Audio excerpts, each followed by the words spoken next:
Welcome to Hard Talk on the BBC World Service with me, Stephen Sakkur. My guest today is an outlier, a maverick, who long ago became used to swimming against the intellectual tide. Taj Hargey has family roots in Malaysia. He spent much of his life in South Africa and studied in the UK. He emerged from Oxford University with a doctorate in Islamic and Oriental studies. He is a scholar. He's founded 2 mosques, one in Cape Town, the other in Oxford, which style themselves as non-sectarian, open, progressive and gender equal. Women and men are not segregated. Qualified women can lead prayers. Gay Muslims are welcome. Now, these are places of worship that many in the Muslim world would neither recognize nor accept. And that, according to Taj Hargey, is because his religion has been twisted by a particular brand of theology and ideology with its roots in the history and culture of the Arabian Peninsula, rather than the purity of the Quranic message. And that's why he has long been an opponent of the burqa and niqab, forms of dress which keep women's faces covered and which he says are a damaging aberration. Needless to say, he is dismissed by many Islamic scholars as a charlatan and a fraud. So how does Taj Hargey think his ideas can gain traction in the Muslim world? Well, he joins me now. Welcome to Hard Talk. Pleasure to be here. Let's start with some definitions. You spent much of your life in South Africa. You have founded 2 mosques, one in Cape Town, South Africa, one in Oxford in the UK. You are a student of Islam, but how would you describe yourself? I would say I'm an enlightened, progressive, liberal Muslim that sticks to the Quran and doesn't allow secondary sources that are suspect to determine my manifestation of my faith. I feel that the Quran is enough. The Quran says repeatedly, the book is complete, it's detailed, God hasn't left out anything from the text. He doesn't forget, he doesn't make mistakes, he doesn't run out of words.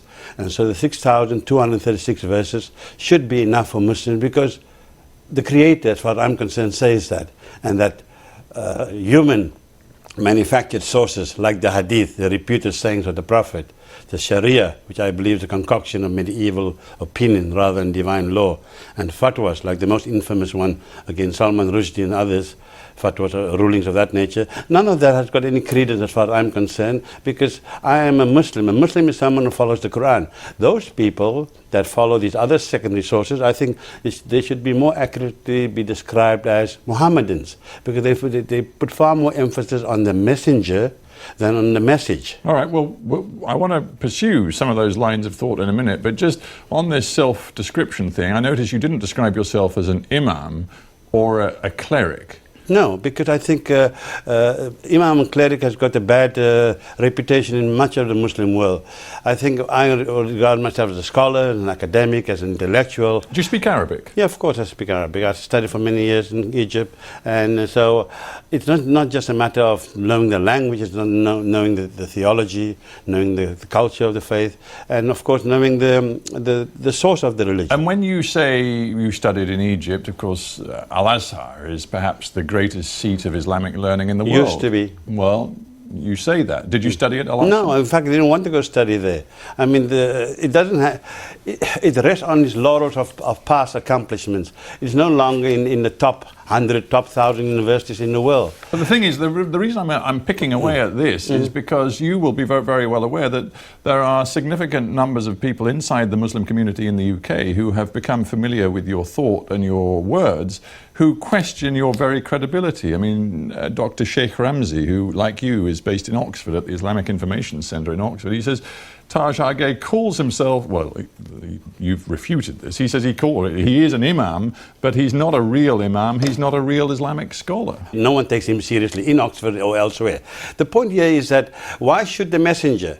My message is quite clear. Let's get back to what original Islam is about, what pristine Islam is about, and that's the way to live in the West. If you're going to live in the West as an integrated citizen, you cannot live on the basis of Hadith, Sharia and fatwas. You need to jettison these secondary sources that are manufactured by men, not by women. They are all masculine texts, and these texts then have a jaundiced view of Islam. This is your concept, which I'm looking at something else you said recently, because you're looking to set up a think tank as well as your absolutely. mosque. We are launching in October the Oxford Institute and for here's British what you Islam. say about it, and I think people around the world would be fascinated by this concept. You say we need to create an indigenous British Islam that is integrated into its own environment.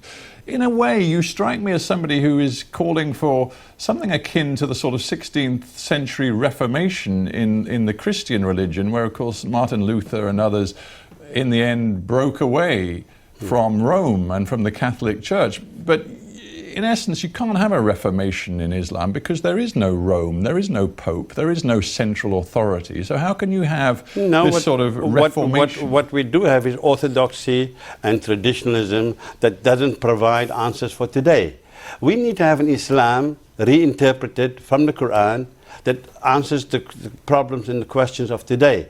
We cannot rely on the views and opinions of people 500 years, 1,000 years ago. For example... So you think all of that learning is irrelevant? No, what I'm saying is quite clear, is that we need something that early Muslims had. During the first 100 years or so after Islam, we had a group emerging known as the Mu'tazila, the free thinkers, the rationalists of the day. They were the preeminent free thinkers of their day. And what we need today is a little bit of that, and less about following blindly. Well, that's fine about free thinkers, and just going back to the analogy with Martin Luther and the Reformation, what Martin Luther had was a groundswell of opinion on his side, particularly in parts of Northern Europe. I mean, there were a lot of people who were deeply frustrated with the orthodoxies of the time. Where is the groundswell of support that you can call upon? I think what you need to understand, no movement, including Luther's movement, started over with the majority of 5 or 10 or 20 million. Well, never mind millions. Never mind millions. Let's talk about thousands. How many people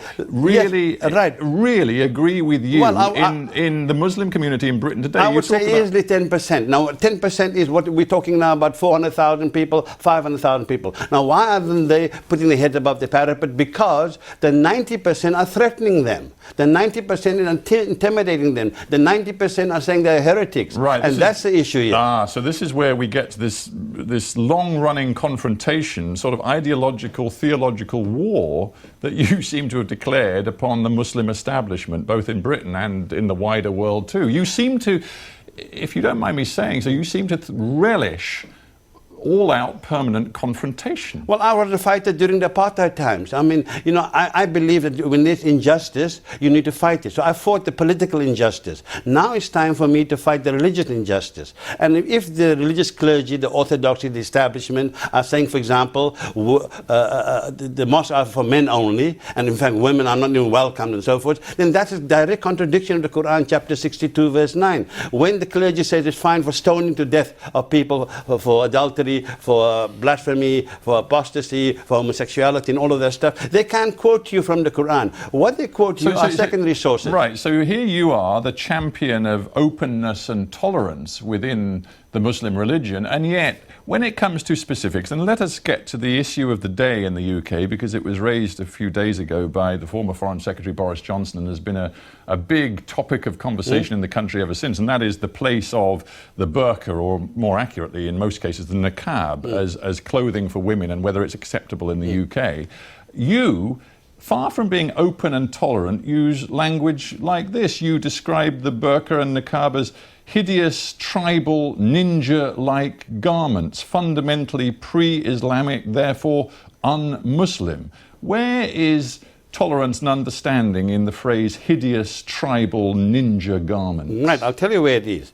If these people said they were doing it just purely for their own personal reason, free choice, and never used one word of religion, never said it's somehow to do with Islam, with the Quran, their spiritual journey, religious requirement, then of course I'll be the first one to say they have the right to do so. But well, surely they have the right to say that for them it brings them closer to God. Listen, who are you to say what rights they have in their own personal religion? No, because the Quran is very clear. The Quran says, do not make something haram that is halal. Do not invent things. Okay, they are inventing things. They're saying that facial coverings, facial masking as I call it, facial masking is part of Islam. When they say that, That clearly is a lie. And by the way, repeating a lie ad infinitum doesn't make it the truth. Well, I wonder how you reacted then to the 100, count them, 100 women who wrote to the Conservative Party chairman to protest Boris Johnson's remarks. When he, of course, and many will know this, that he referred to the niqab and the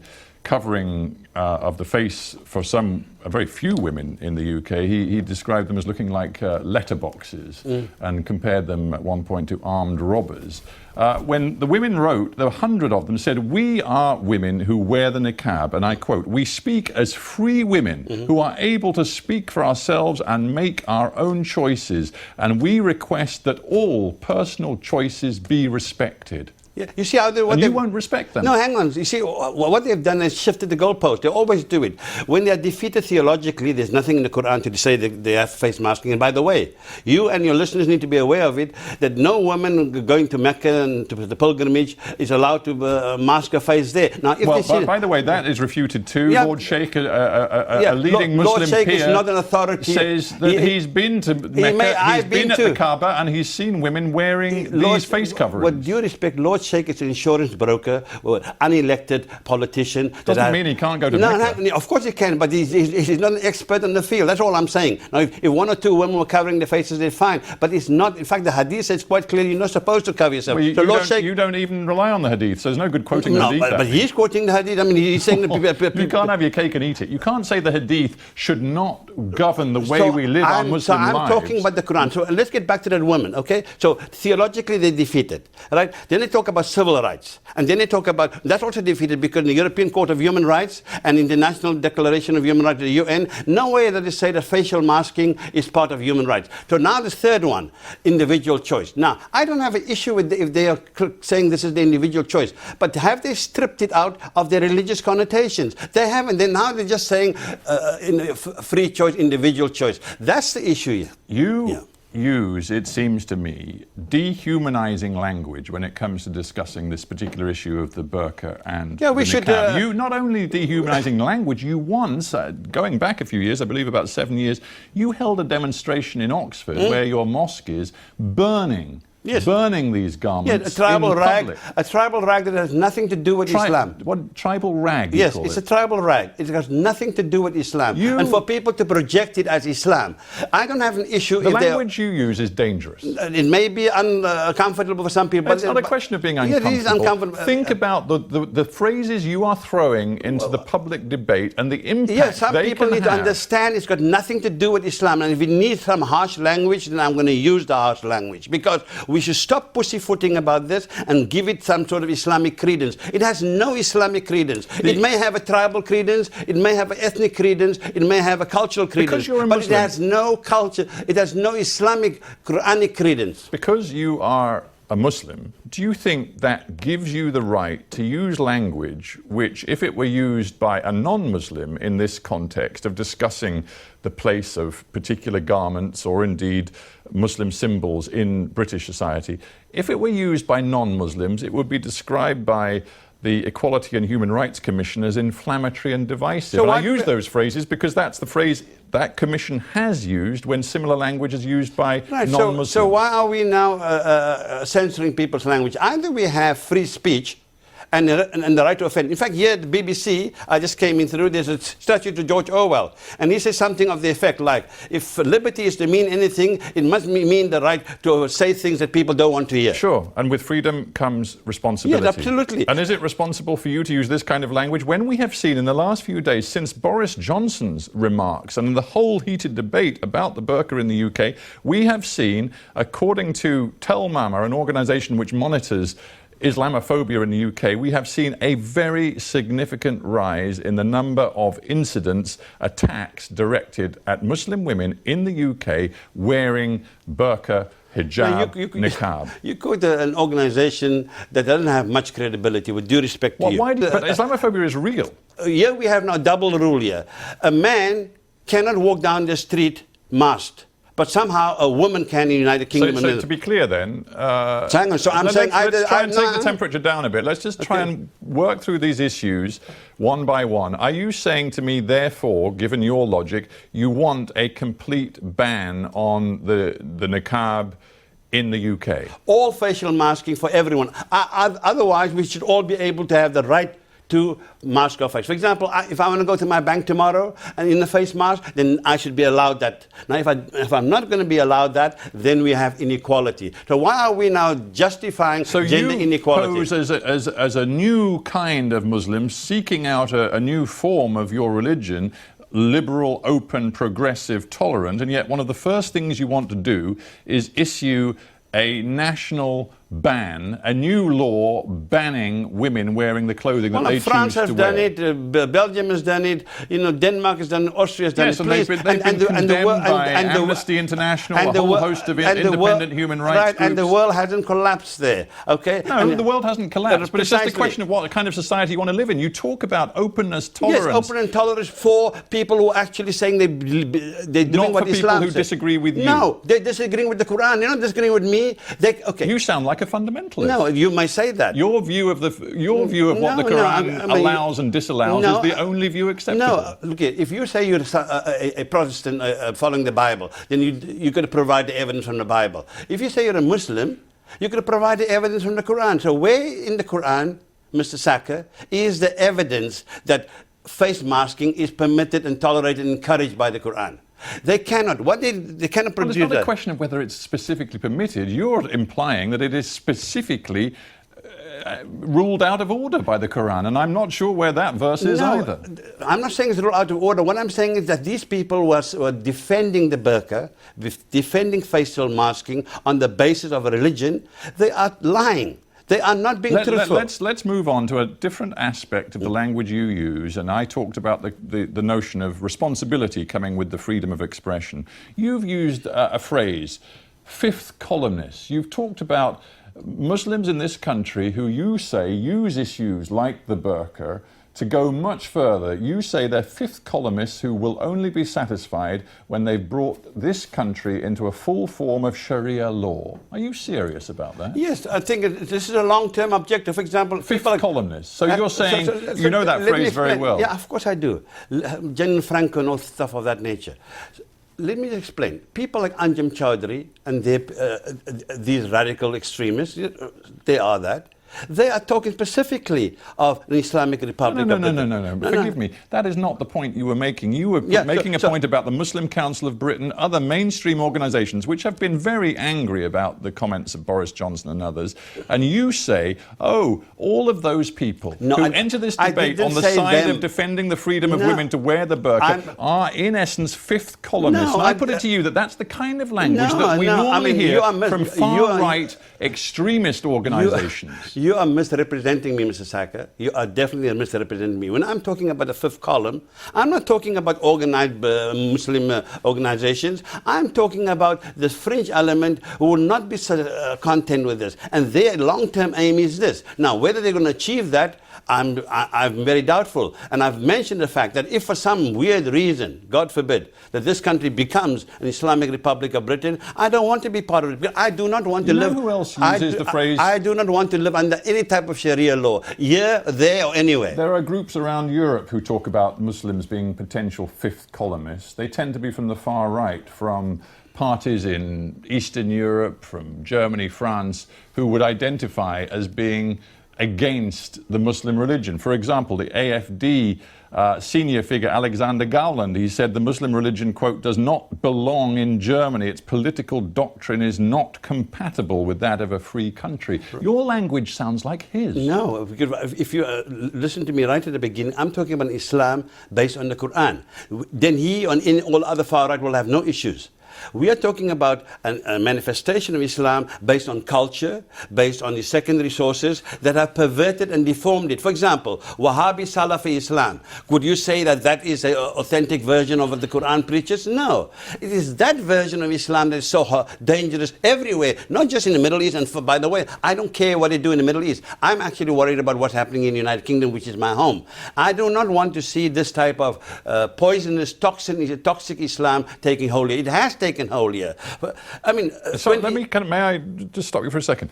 You have set up 2 mosques, one in Cape Town, one in Oxford. In those mosques, you have men and women pray together. There's no segregation. You have women lead prayers as well as men. You invite gay people to come just the same as everybody else. Am I right? No, I mean, partly. I mean, men and women don't pray together, but they're in 2 rows, right to the front. There's no partition. They're not at the back. There's a little sort of invisible aisle between the two. So women one side to the front of the pulpit, men on the other side to the front of the pulpit. We do that. And regarding people's sexual orientation or their other proclivities, we don't care. Do you think it helps your cause, your reach out to the, if one can say, the broad majority of Muslims in Britain today, the mainstream of Muslims in Britain today, when you use the language of tribal rags for the burqa, for example, when you talk about fifth columnists, do you think your approach to this very important issue is going to bring British Muslims onto your side? Right. So are you genuinely trying to persuade them of your arguments, yes, or are you just looking for a fight? No, the 10%, that's my target, okay? We're talking about 400 to 500,000 people. That's the target. These are people who are fed up with cultural Islam, fed up with Mullah Islam, fed up of Saudi version of Islam. Okay, the Saudis bringing the 4 M's into this country and elsewhere: money, mullahs, mosques and madrasas. And through those institutions and means, they then impose their perverted version of Islam onto us. I want understand Islam what you're back against. to the original Islam. I understand what you're against. I'm just trying to seek out how you best pursue your own vision. Just a final thought for you. I've been thinking about different Muslim communities and cultures around the world, because billions of Muslim people. Just take one example, Indonesia. Yes. In Indonesia, I'm going to quote to you the General Secretary of one of the main Muslim organizations, the Nahdlatul Ulama. Yes. Now, he says, we have achieved a de facto consensus in Indonesia that Islamic teachings must be contextualized to reflect the ever-changing circumstances of our time and place. Exactly. But he does not go for this confrontational, anti-Wahhabi, anti-Saudi line that you go for. He is not in the business of confrontation and warfare. He's in the business of evolution and drawing people in. Okay. Why are you not? Well, Luther wasn't on the business of striking a deal with the Pope. I mean, you started with that. I didn't make that comparison. You did. He didn't make a deal with the Pope. When you see injustice in this society, in Islam, for example, female oppression, child custody, instant divorce, women not in the mosque, blah, blah, blah, all of these things, where does that come from? And by the way, Indonesia, I'm glad you raised that, because Indonesia is the largest Muslim country today. How did it become Muslim? In a span of 300 years, very short historical span. Because when the early Muslims, the merchants and the mystics arrived there, they integrated, adapted, adjusted to that society. And instead of foisting a culture from Arabia and elsewhere, they married local women, ate local food, and their first mosques were like temples. So that is an integrated Islam that we need to have here. Taj Hargey, we could talk plenty more on this, but we have to end. Thank you very much for being on Hard Talk. That was an edition of Hard Talk presented by me, Stephen Sakkur. Wearing a hijab does not make you a Muslim any more than wearing a hard hat makes you a builder. Did you know that what the Quran says and what most people believe are 2 different things? Unlike religion, Islam is not about an individual's quest for personal salvation, but a collective system for universal welfare and progress. This is not a new Islam. This is the way it should always have been.